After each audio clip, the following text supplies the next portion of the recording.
도발적인 질문으로 시작해 보겠습니다. 성경은 가짜입니까? 아마 이 질문을 들으신 많은 그리스도인은 가슴이 철렁하실 것입니다. 아니 어떻게 그런 불경한 소리를 하느냐라고 화를 내실지도 모르죠. 반대로 교회를 다니지 않는 분들은 당연히 꾸며낸 이야기지 라고 답하실 겁니다. 그런데 저는 오늘 이 두 부류의 사람들 모두가 거대한 오해의 늪에 빠져 있다는 이야기를 하려고 합니다. 그 오해의 정체는 바로 사실만이 진실이다라는 생각입니다.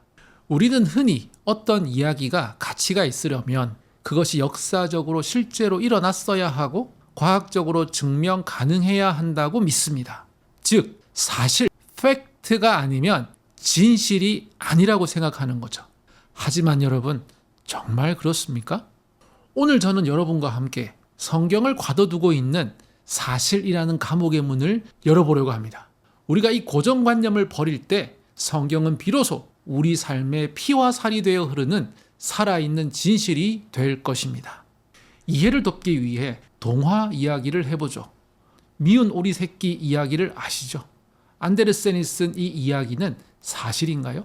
19세기 어느 농장에 실제로 말하는 오리와 백조가 살았다는 기록이 있습니까? 그렇다면 이 이야기는 거짓말인가요? 가치 없는 쓰레기인가요? 아니요. 왜냐하면 그 이야기 안에는 자신의 참된 가치를 깨닫지 못하고 구박받는 존재의 고통과 마침내 찾아낸 자아의 아름다움이라는 거대한 진실이 담겨있기 때문입니다.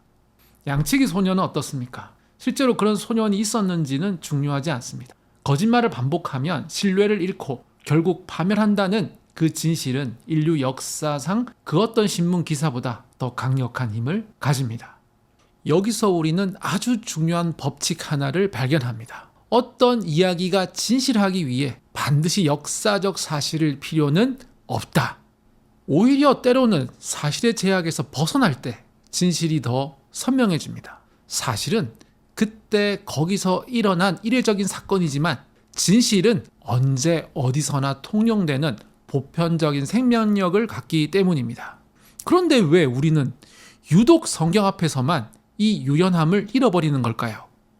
자, 이제 우리 그리스도인들, 특히 복음주의자들의 오해를 짚어봅니다. 아이러니하게도 성경을 가장 사랑한다는 분들이 성경의 가치를 가장 좁게 만드는 경우가 많습니다. 그들은 성경이 진실하기 위해서는 반드시 토시 하나 안 틀리고 역사적 사실이어야 한다고 믿습니다. 창조는 정확히 144시간 6일 동안 일어났어야 해.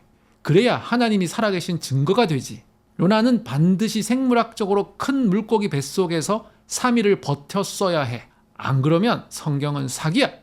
이러한 강박이 어디에서 왔는지 아십니까? 놀랍게도 이건 신앙의 결과가 아니라 근대주의의 산물입니다. 18, 19세기 과학이 발전하면서 증명 가능한 사실만이 진짜다라는 논리가 세상을 지배했습니다. 그러자 당황한 신학자들과 교인들이 성경을 방어하기 위해 세상의 논리를 그대로 가져왔습니다. 그럼 우리 성경도 과학적으로, 역사적으로 사실이라는 걸 증명해낼게라고 말이지요. 이것은 비극의 시작이었습니다. 성경을 계시의 책에서 과학 교과서나 고고학 보고서로 전락시킨 것입니다.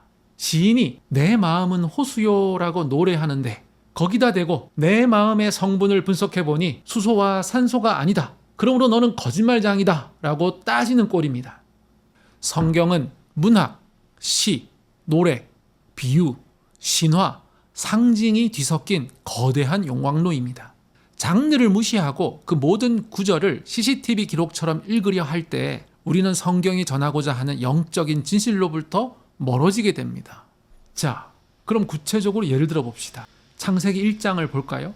많은 분이 여기서 창조의 순서가 현대 과학과 맞느냐를 두고 싸웁니다. 하지만 창세기의 저자가 전하고 싶었던 진실은 어떻게가 아니라 누가, 왜입니다.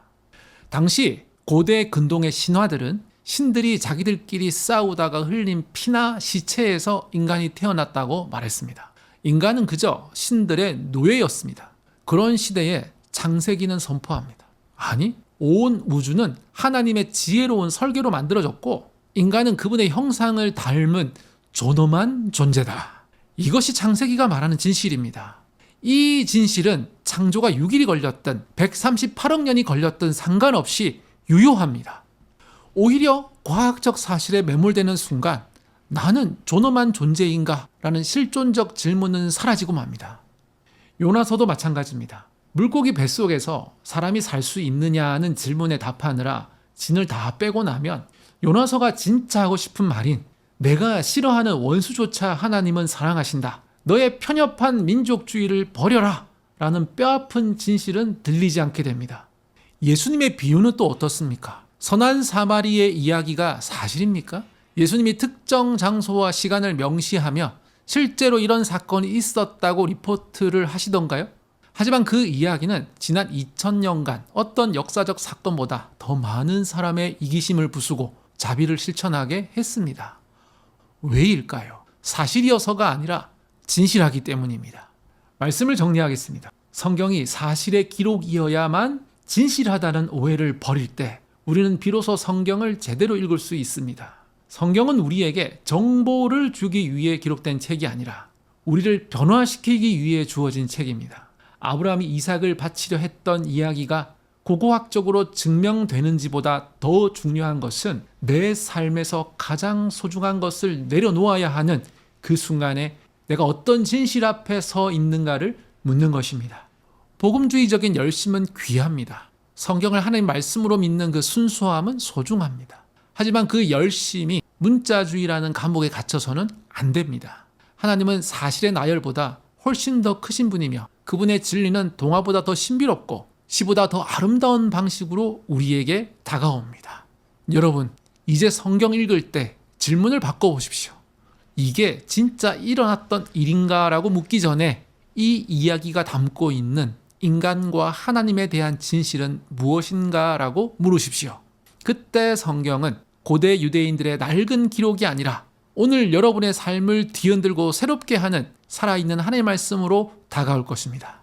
사실이라는 좁은 틀을 깨고 진실이라는 광활한 바다로 나아가는 여러분이 되시기를 바랍니다.